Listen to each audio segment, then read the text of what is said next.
A kú déédé àsìkò yìí. Kókó inú ìwé ìròyìn la mú wá fún yín láti inú àwọn ìwé ìròyìn ilé wa.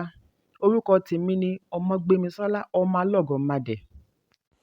Lánàá ni ìjọba àpapọ̀ ké gbàjarè lórí epo bẹtiró tí wọ́n ń gbọ̀nà ẹ̀bùrú kó lọ ilẹ̀ òkèèrè lẹ́yìn tí ó gbówó lórí gọbọi ní àwọn orílẹ̀-èdè ní agbègbè neighbouring countries. Wọ́n ṣàlàyé wípé owó jálá epo wà láàárín ₦701 nígbà tí wọ́n ń tà á ní ₦1,781 per litre ní orílẹ̀-èdè mìíràn ní agbègbè.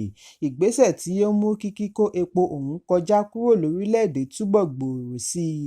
Ọ̀gá yányán fún iléeṣẹ́ aṣọ́bodè NCS Adéwálé Adéníyì tí ó sọ eléyìí níbi ìpàdé pẹ̀lú àwọn akọ̀ròyìn ní ìlú Yola sọ wípé NCS ti fi ọwọ́ sowọ́pọ̀ pẹ̀lú ọ́fíìsì olùbádámọ̀ràn lórí ààbò NSA láti gbógun ti ìṣòro yìí. Adéníyì sọ nínú ọ̀rọ̀ rẹ̀ wípé ní ọdún kan sẹ́yìn, ìjọba àpapọ̀ gbé ìgbésẹ̀ akíkanjú láti yọ ìrànwọ́ epo. Ìgbésẹ̀ yìí ni wọ́n gbà lérò láti pèsè owó tí yóò wúlò fún nǹkan mèremère lórí ọrọ̀ ajé kí ó sì ṣe àdínkù sí àjàgà ibi ìpamọ́ pàṣípààrọ̀ owó ilẹ̀ òkèèrè foreign exchange reserve kí ọrọ̀ ajé orílẹ̀-èdè lè túbọ̀ gbòòrò sí i. Ipa tí èyí kọ́kọ́ kó ni àfikún owó jálá epo bẹtiró.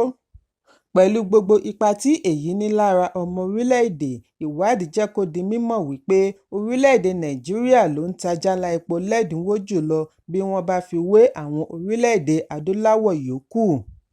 Nàìjíríà ń ta jálá epo láàárín $701.99 nígbà tí Benin Republic ń tà á láàárín $1,672.05 tí orílẹ̀-èdè Cameroon ń tà á láàárín $2,061.55. Ní àwọn orílẹ̀-èdè mìíràn, owó jálá epo bẹ̀rẹ̀ láti $1,427.68 ní Liberia.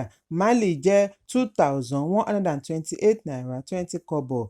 Ọ̀gá NCS ní bí ó tilẹ̀ jẹ́ wípé iye jálá epo ṣe àǹfààní fún ọmọ orílẹ̀-èdè, èyí ti wá fún wọn ní àǹfààní àti máa kó o gba ọ̀nà ẹ̀bùrú sọdá lọ orílẹ̀-èdè mìíràn níbi tí owó rẹ̀ ti jẹ́ ìlọ́po 2 sí 3. Ẹ̀kúnrẹ́rẹ́ ìròyìn yìí wà nínú ìwé ìròyìn Punch tó jáde lónìí.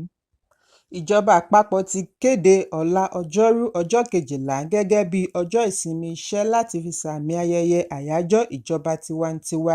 Mínísítà abẹ́nú Olúbùnmi Túnjí-Òjó ni ó ṣe ìkéde yìí nínú àtẹ̀jáde òní ọjọ́ Ìṣẹ́gun láti ẹnu Permanent Secretary iléeṣẹ́ ìjọba Dókítà Aishatu Dayako bí ó ti kí ọmọ orílẹ̀-èdè kú oríire ìrántí àyájọ́ ọjọ́ mìíràn nínú ìtàn ilẹ̀ abínibí wa. Wọ́n ní kí a rántí ìgbìyànjú àwọn ará ìṣíwájú kí a sì rí i dájú wípé Nàìjíríà wà ní ìṣọ̀kan nínú àlàáfíà. Túnjí-Òjó fi kún un wípé Ààrẹ Bọ́lá Tinubu ní àfojúsùn láti ṣe àyípadà ètò ọrọ̀ ajé àti ààbò. Ó wá ké sí ọmọ orílẹ̀-èdè àti ọ̀rẹ́ orílẹ̀-èdè kí wọ́n mọ rírì ipa ìlọsíwájú tí ààrẹ ti kó kí a sì fi ọkàn sí ọjọ́ ọ̀la rere fún ìjọba tiwantiwa. Ẹ̀kúnrẹ́rẹ́ ìròyìn yìí wà nínú ìwé ìròyìn Punch tó jáde lónìí. Ilé ìfowópamọ́ àgbà CBN ti sọ wípé àwọn kò ní i lọ́kàn láti gba ìwé àṣẹ lọ́wọ́ ilé ìfowópamọ́ Wema, Polaris àti Unity Bank. Adelé adarí ẹ̀ka ìròyìn fún CBN ìyáàfin Sidi Akama Ali sọ èyí nínú àtẹ̀jáde àná. Bí a kò bá gbàgbé wípé àkíyèsí kan ń tàn kiri láti ọjọ́ Ajé wípé CBN ti dá àwọn aláṣẹ ilé ìfowópamọ́ wọ̀nyí sílẹ̀ lẹ́yìn tí wọ́n gba ìwé àṣẹ lọ́wọ́ Heritage Bank. Ṣùgbọ́n agbẹnusọ fún CBN ṣe àpèjúwe ìròyìn yìí gẹ́gẹ́ bí òfegèé. CBN wá fi dá ọmọ orílẹ̀-èdè lójú wípé kí wọ́n má mikàn pẹ̀lú owó wọn, kí wọ́n máa bá ìdúnàdúrà wọn lọ bí tàtijọ́ nítorí ó jẹ́ ojúṣe CBN láti rí i dájú wípé èèrà ò rin owó oníbàárà. Ẹ̀kúnrẹ́rẹ́ ìròyìn yìí wà nínú ìwé ìròyìn Daily Post tó jáde lónìí. Àwọn ọlọ́jà ẹran àgbò ní ìpínlẹ̀ Zamfara ti ké gbàjarè lórí àìrí oníbàárà bá wọn yẹgbà wò síwájú ayẹyẹ ọdún iléyà. Gẹ́gẹ́ bí ọ̀kan nínú wọn tí orúkọ rẹ̀ ń jẹ́ Alhaji Ishaku Mende ṣe ṣàlàyé, ó ní okòòwò ọ̀hún kò yá bíi tẹ́lẹ̀ mọ́. Tẹ́lẹ̀ òun á máa tà tó 20 ẹran àgbò lójúmọ́, ṣùgbọ́n nísìnyí agídí lòun fi ń rí 5 tà. Bí àwọn oníbàárà ṣe ń kérora kò sí owó.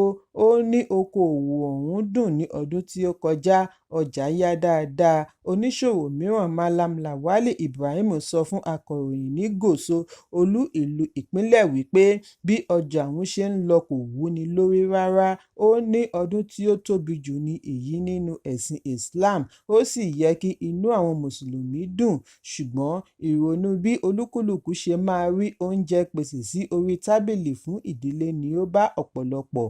Ẹnìkan tí ó pe orúkọ ara rẹ̀ ní Alhaji Damba sọ wípé owó ẹran àgbò hàn ju ohun tí agbára mẹ̀kúnnù lè ká lọ. Ó ní ayẹyẹ ọdún iléyà wà láàrin òun pẹ̀lú Allah, kì í ṣe pẹ̀lú ẹnikẹ́ni. Allah kò sì wo iye tí ènìyàn ná fi ṣe ọdún. Ọkàn ni Allah ń wò. Ó wá da ẹ̀bi ru ìjọba tí wọ́n fi ayé nira fún àwọn ará ìlú látàrí bí ohun gbogbo ṣe gbówó lórí. Ẹ̀kúnrẹ́rẹ́ ìròyìn yìí wà nínú ìwé ìròyìn Daily Post tó jáde lónìí. Ààrẹ orílẹ̀-èdè Malawi ti sọ lónìí wípé igbákejì ààrẹ Saulos Chilima ti di olóògbé nínú ìjàmbá ọkọ̀ òfurufú lẹ́yìn tí wọ́n ṣe àwárí àjákù ọkọ̀ òfurufú ọ̀hún nínú igbó. Ṣàdédé ni ọkọ̀ ológun tí ó gbé Chilima pẹ̀lú àwọn 9 mìíràn di àfẹ́ẹ̀rí ní ọjọ́ Ajé lẹ́yìn tí ó kọ̀ láti balẹ̀ sí Northern City ní Mzuzu látàrí kùrukùru ọjọ́. Bí wọ́n ti sọ fún un kí ó padà sí Lilongwe tí í ṣe olú ìlú níbi tí ààrẹ ti ń bá ọmọ orílẹ̀-èdè sọ̀rọ̀, ni ó ti ṣàlàyé wípé àwọn tí ó lọ wá ọkọ̀ tí ó sọnù ṣe àkíyèsí wípé ọkọ̀ ọ̀hún bàjẹ́ pátápátá tí ẹ̀mí kankan ò yè nínú rẹ̀. Ó ní ẹnu kò lè ṣe àkàwé irúfẹ́ ìbànújẹ́ tí èyí dá sílẹ̀, bí ó ti ṣe àpèjúwe ìjàmbá ọ̀hún gẹ́gẹ́ bí èyí tí ó burú jáì. Ẹ̀kúnrẹ́rẹ́ ìròyìn yìí wà nínú ìwé ìròyìn The Guardian tó jáde lónìí. Kókó inú ìwé ìròyìn tòní kò ní jù báyìí lọ. Ẹ pàdé mi lọ́la fún àkọ́tún ìròyìn. Kí a tó lọ, ẹ má ṣaláì fi àríwísí yín ránṣẹ́, ìyẹn comment, kí ẹ sì bá wa subscribe sí ojúnà wa lórí YouTube kí kókó inú ìwé ìròyìn lè máa tẹ̀ yín lọ́wọ́ ní kíákíá.